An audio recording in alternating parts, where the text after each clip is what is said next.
So the title, I guess, of this module is the seven constituent threads of the textile of the ego. And I wrote it in both senses because the ego is a text with a particular style. That's all the ego is a narrative text that goes on forever in your head that you can't get to shut up.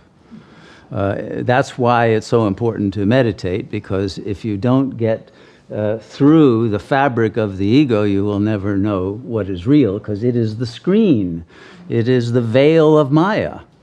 That narrative, that's what it is. We are in a prison of language, and that language is all for the purpose of SJ, which is self-justification. Okay? So all of these other six come out of and serve self-justification. Now, the first one, D and C, this has to do with demand and complaint. Okay? The ego is basically a machine that makes demands. Okay? And it calls these demands love. Okay? And that's what it uses to justify the demands. And so the basic attitude of the lover is, hey, I love you, therefore you owe me your life. You know, let me use your body whatever way I want. Let me live with you. You have to marry me. Give me all your money. Do all of this because I have loved you, you see. And so that demand is justified by this word. But what is that word? Is that real love if you make that demand? That's either a business arrangement or it's total blackmail and forcible, almost emotional rape. I mean, this is the way that love is now a four-letter word. And if you don't get it, you're going to complain. And so the ego loves to complain because it's never going to get unconditional love from the other. They're in the same D and C that you're in. And so they say, what are you talking about? Give me my space. Let me alone. I want you on my terms when I want you. And when I don't, you just wait for my phone call, So the situation is never going to result in the happily ever after that everybody's looking for, which is actually the possession of the object of desire. And the other reason is that if you do happen to get that object, you'll no longer desire it. And then you'll start looking at others and wishing you possessed that one over there or that one over there. So the ego is never satisfied. It never actually wants to get what it desires because it knows that's not it. It doesn't really desire it. It just wants to keep itself busy, frankly, and to justify having some motivation and a sense of power that it can seduce and control, etc. This has nothing to do with love, okay? So at least we have to come to terms with that. Okay, and not justify it and try to turn it into hearts and flowers when really it's more pornography and at best romantic fantasy. So if we don't get out of the D and C mode, then it's going to corrupt all of our relationships, and we'll never be able to know what real love is. So, by the way, real love is on the other side of those two lines, RL, and real love is love of the real. Okay? It's nothing else. If you love the unreal, how can that be real love? And since the ego is unreal, how can the ego offer real love? Not possible.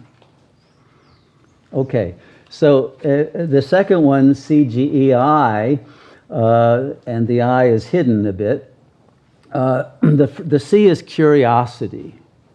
The ego is nosy. It's curious. It wants to know everything it can about everybody else. And then it will use that for some kind of power.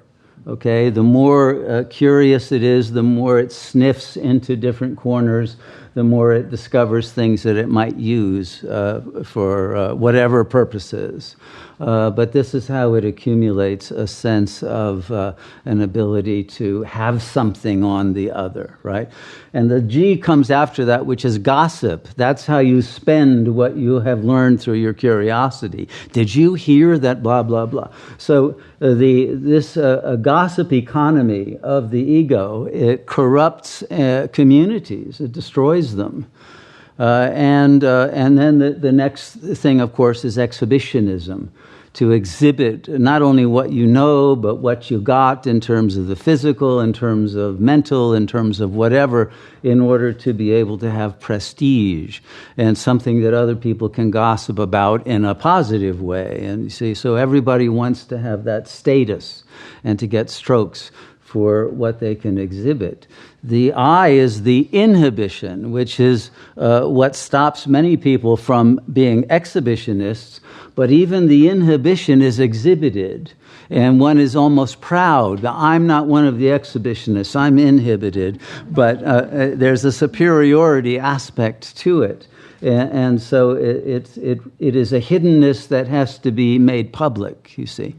So this kind of way of inauthentic relating is what it corrupts and brings the ego down into ever lower levels. The third one is similar, but it's more direct. FIL, fill the incessant lack. Okay? And this has to do with the addictive processes. Stay full, okay? It can be a very concrete in the form of food. And people would rather eat food that is filling than food that is nourishing, right? More pizzas are sold than fresh fruit, you know. The pizza is not a really very nourishing meal, and yet it's extremely popular out there. You know, so most of the comfort foods are there to fill a lack, in fact, to overfill you, so you can't even desire anymore. And then you're sick, and you promise you're just going to eat fruit the next day, but no, you'll have the leftover slices of pizza, whatever. The thing doesn't really end, right? I can see people relate to this. So filling your lack, but it can also be obviously with alcohol, with drugs, with tobacco, with whatever, and with people, and with pornography, and with whatever. But filling that lack is a full-time job for the ego, because the lack is unbearable. And the lack is there because the ego is unreal. You can never fill it. It's a false self, so how is it ever going to feel fulfillment? Never. It's impossible.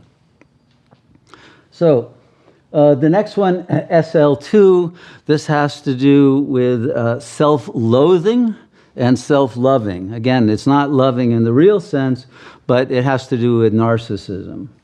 And you have the positive narcissists who are golden, and you have the ones who are excremental and abject, who are in a state of constant self-loathing, but proud of it, you see, and inflict that on others. And so there's usually a back and forth, that you have a self-loathing either privately and the self-loving publicly, or vice versa, or there's an alternation. But both of these swings of the pendulum are inherent to every ego. So as long as these kinds of processes are going on, the ego cannot, the mind cannot be still enough for the discovery of who is dreaming this nightmare of a being into illusory existence. And then the final one is when the ego flips its lid. And the lid will be lies, intimidation, denunciation, damage, destruction. It could be a bunch of D's at the end of it. But it is when the ego really turns morally perverse. Not every ego is going to do that, but some are going to do that and get their final last licks of enjoyment out of burning all their bridges and leaving wreckage in their wake wherever they go. And I'm sure everyone has encountered such, if not played the part. So this is the kind of trap that the false self is in. And nobody wants to be in that trap, I don't think, deliberately. And yet, the ego is constructed in such a way that this becomes behavior that is out of control, because the superego, that is the controlling agency, is in favor of it, is behind it. And so the process cannot be modified from within. And this is why people do go to therapists, to get some help from an intelligence that's outside of this mechanism, to try to put in some new information, some new energy, some different insights that will help to break open the very strongly held belief system that keeps the ego going. And it's only when that has been hollowed out and one can no longer retain in good faith either the ego or the superego positions that the serious inner work can begin, because the ego has to be destabilized. Like the 12-step groups say, you've got to hit bottom before you're going to begin to do any real work to get rid of those addictive processes. So the destabilization that can lead to breakdown can also lead to breakthrough, but it's always a tricky situation. And that's why when the ego reaches that point where its stability is being threatened, it needs to surrender to a process that will bring about a breakthrough, will bring about growth and development and learning from this, turning the pain into wisdom, not into self-defeat and suicidal thoughts of despair and hopelessness. So the only way to do that is to recognize that there is a beyond to the event horizon of the ego, and you can reach it, but you can only reach it by letting go of everything the ego treasures, everything it believes about itself. Okay? The bottom one is a dollar sign, because the dollar sign is the master signifier of the age. And I use dollar not simply in the sense of the U.S. dollar, although that's the reserve currency, quote unquote, of the global financial system currently. But originally, that was a caduceus. Originally, that S was the Kundalini snake. That's what justified it. And the dollar comes from dala, mandala, which is a mind circle. It came from the coin. Originally gold coins, and then silver dollars, and then, of course, they became fiat currency that's worthless. But the point is that became the higher consciousness, the in God we trust, when that still had some real authentic meaning, which was a long time ago now, was the justification for the issuers of currency. There was a basis of trust. You could rely on the banks. They were going to hold your gold for you, and because they were, based in the ancient wisdom schools originally, and they were entrusted with the ability to hold on to that which was truly precious. The word money comes from mani, Manipura chakra. You know that one? One of my great teachers, her name was Prakash Mani. It means jewel. That was the jewel of light, and she was a jewel of light. But the money comes from this idea that there are those objects that are precious because they are metaphors of the internal jewel, the diamond mind, the golden light. They are not in themselves worth anything. And because the dollar and all of the currencies of the world pretty much are no longer based on any credible source of value, we're having a collapse of the system, and confidence in it is being lost. And as soon as it reaches a certain point, there will be hyperinflation. And when that happens, it means that the dollars, no matter how many you got, will be worthless.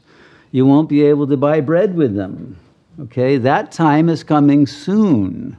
Okay, so the people who complacently think, I got a lot of dollars in the bank, or cryptocurrency, what happens when the grid goes down? How do you get your crypto? It's gone. It's in the crypt. And buried alive. I don't care how many you got of them, you won't be able to spend them. And gold won't be, you can't, eat it, and you can't drink it, and it's not going to be very valuable. And how much have you got to carry around anyway? And the governments that do have it, Russia and China, which have been building that up, well, you think the West is going to allow them to become the rulers and they'll be the vassals of... No, there's going to be war. There's going to be a destruction. This is happening. It's on the way. Everything is building up toward it.